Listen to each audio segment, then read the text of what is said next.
दोस्तों, आप सभी लोगों को जय मसीह की। आइए हम सभी लोग एक बार फिर से परमेश्वर के वचन पर मनन करेंगे। आज हम पढ़ेंगे नीति वचन की पुस्तक, उसका 4 अध्याय। उसमें कुछ इस प्रकार लिखा है कि हे मेरे पुत्रों, पिता की शिक्षा सुनो और समझ प्राप्त करने में मन लगाओ, क्योंकि मैंने तुमको उत्तम शिक्षा दी है। मेरी शिक्षा को न छोड़ो। देखो, मैं भी अपने पिता का पुत्र था और माता का अकेला दुलारा था, और मेरा पिता मुझसे यह कह कह कर सिखाता था कि तेरा मन मेरे वचन पर लगा रहे। तू मेरी आज्ञाओं का पालन कर, तब जीवित रहेगा। बुद्धि को प्राप्त कर, समझ को भी प्राप्त कर, उनको भूल न जाना। न मेरी बातों को छोड़ना, बुद्धि को न छोड़, वह तेरी रक्षा करेगी। उससे प्रीति रख, वह तेरा पहरा देगी। बुद्धि श्रेष्ठ है, इसीलिए उसकी प्राप्ति के लिए यत्न कर। जो कुछ तू प्राप्त करे उसे प्राप्त तो कर, परंतु समझ की प्राप्ति का यत्न घटने न पाए। उसकी बड़ाई कर और वह तुझको बढ़ाएगी। जब तू उससे लिपट जाए तब वह तेरी महिमा करेगी। वह तेरे सिर पर शोभायमान भूषण बांधेगी और तुझे सुंदर मुकुट देगी। हे मेरे पुत्र, मेरी बातों को सुनकर ग्रहण कर, तब तू बहुत वर्ष तक जीवित रहेगा। मैंने तुझे बुद्धि का मार्ग बताया है और सिधाई के पथ पर चलाया है।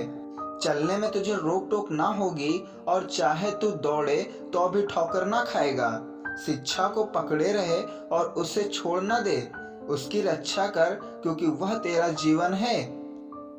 दुष्टों की बाट में पांव न धरना और न बुरे लोगों के मार्ग पर चलना। उसे छोड़ दे, उसके पास से भी न चल।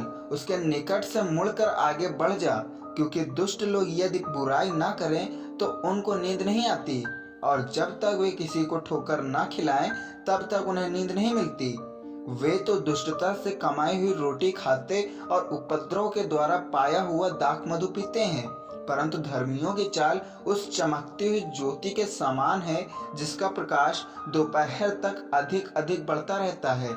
दुष्टों का मार्ग घोर अंधकारमय है, वे नहीं जानते कि वे किस से ठोकर खाते हैं। हे मेरे पुत्र, मेरे वचन ध्यान धर के सुन और अपना कान मेरी बातों पर लगा। इनको अपनी आंखों की ओट न होने दे, वरन अपने मन में धारण कर, क्योंकि जिनको वे प्राप्त होती हैं वे उनके जीवित रहने का और उनके सारे शरीर के चंगे रहने का कारण होती हैं। सबसे अधिक अपने मन की रक्षा कर, क्योंकि जीवन का मूल स्रोत वही है। टेढ़ी बात अपने मुंह से मत बोल, और चालबाजी की बातें कहना तुझसे दूर रहे। तेरी आंखें सामने ही की ओर लगी रहें और तेरी पलकें आगे की ओर खुली रहें। अपने पाँव को धरने के लिए मार्ग को समथर कर, और तेरे सब मार्ग ठीक रहें। ना तो दाहिनी ओर मुड़ना और ना बाईं ओर। अपने पाँव को बुराई के मार्ग पर चलने से हटा ले। आमीन। परमेश्वर इस वचन के द्वारा आप सभी लोगों को बहुतायत से आशीष दे। आमीन।